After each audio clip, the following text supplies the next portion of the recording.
오늘은 10월 31일 에베소서 6장 18절부터 24절까지입니다. 모든 기도와 간구를 하되 항상 성령 안에서 기도하고 이를 위하여 깨어 구하기를 항상 힘쓰며 여러 성도를 위하여 구하라. 바울은 에베소 교회 성도들에게 마지막으로 부탁합니다. 마지막 당부하죠. 너희는 기도와 간구를 하는데 항상 성령 안에서 기도하라. 이렇게 표현하고 있어요. 그리고 깨어 구하기를 항상 힘써라. 그리고 여러 성도들을 위해서 기도하라. 기도에 관한 얘기를 하는데 항상 하래요.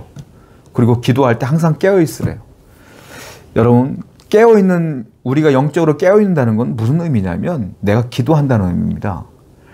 다른 말로 말하면 내가 기도하지 않으면 영적으로 잠들어 있다는 소리예요. 바울은 이 깨어 있음과 기도와 연결시켜서 얘기해요. 여러분들은 깨어 있습니까? 여러분들은 아니면 기도하고 있습니까? 기도하고 있는 자가 깨어 있는 것이고 깨어 있는 자가 기도하는 거예요.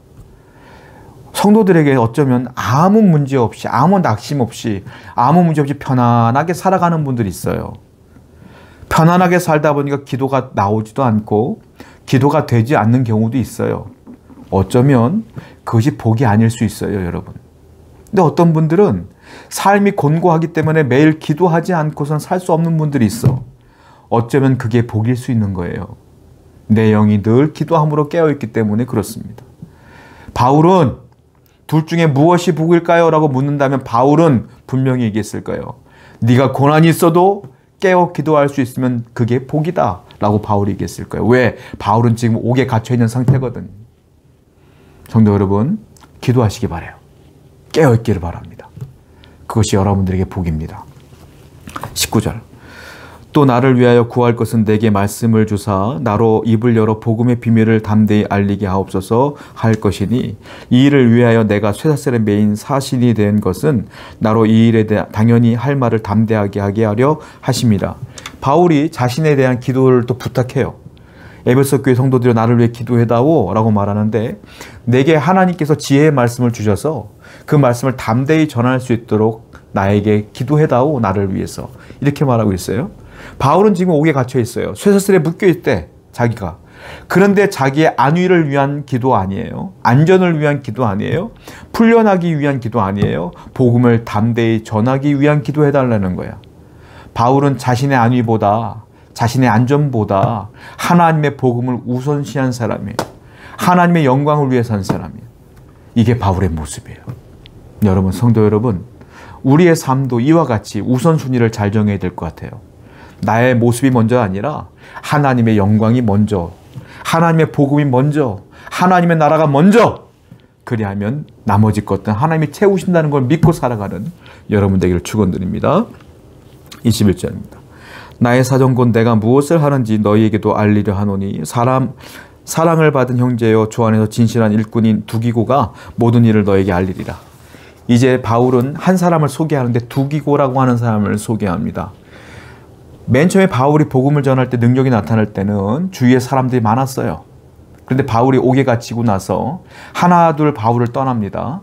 그런데요, 끝까지 바울 곁에 남아있었던 사람이 있었어요. 그 사람이 누구냐? 두기고예요. 바울이 볼 때 이 사람은 참 그리스도인이고 충성된 자이며 복음을 위해 목숨도 아까워하지 않는 사람이었던 거예요. 그래서 이 두기고를 에베소 교회에 파송합니다. 그 소개하는 장면이에요. 성도 여러분, 우리도 이와 같이 두기고와 같이 충성된 자가 되어야 될 줄로 믿어요. 복음을 믿기로 했으면 끝까지 어떤 상황에도 변하지 않고 하나님만 붙들고 살아가는 여러분 되기를 축원드립니다. 22절입니다. 우리 사정을 알리고 또 너희 마음에 위로를 하기 위하여 내가 특별히 그를 너희에게 보내었노라. 바울이 말해요. 너희들을 위로하기 위해서 내가 두기고를 보낸다. 내가 편지를 쓰지만 이 편지에 나와 있지 않은 에베소서 이 편지에 나와 있지 않는 이야기들도 두기고가 다 너희들에게 해줄 거야. 그럼 너희들의 마음에 위로가 될 것이다 라고 말하고 있어요. 여러분, 참 재밌는 게 지금 누가 위로를 받아야 될까요? 사실 에베소 교인들은 자유로워요. 옥에 갇혀있고 쇠사슬에 묶여있고 언제 죽을지 모르는 건 바울이야. 오히려 바울이 위로를 받아야 되는데 바울은 에베소 교인들을 위로하기 위해 두기고를 보내겠다는 거예요. 참 놀라운 일입니다. 왜 그러냐면 바울은요, 자신이 당한 고난을 고난으로 여기지 않아요.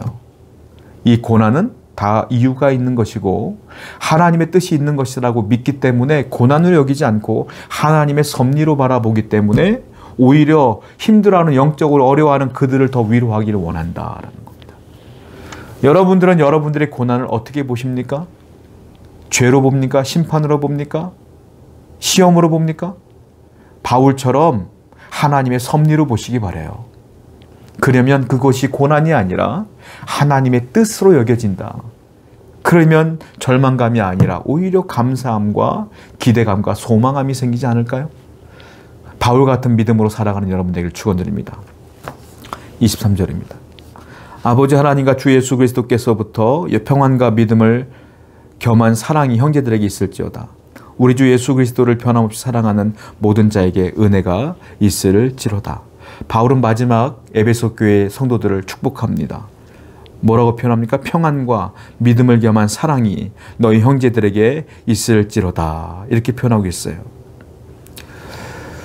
바울은 지금 이 옥에서도 계속 뭘 하고 있느냐면 지금 에베소 교회 성도들을 평안하기를 원하고 사랑이 넘치기를 원하며 정말로 믿음을, 더욱더 강한 믿음을 갖기 원하는 마음으로 위로하고 있어요. 여러분, 성도라면 이래야 되지 않을까 싶어요. 무슨 말일까요? 위로 받으려고 하는 것이 아니라 바울은 위로를 하고 있는 입장이야.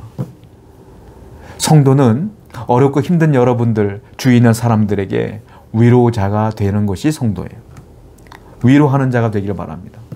어려운 사람을 위해 기도해 주시고 평안을 빌어주시며 격려하는 우리 공동체가 모두가 위로자가 된다면 서로가 행복할 것 같아요.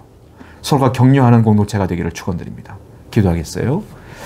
하나님, 우리 모든 성도가 하나님의 위로를 받으며 위로를 하는 귀한 위로자가 될 수 있도록 인도해 주시옵소서. 예수님의 이름으로 기도드렸습니다. 아멘.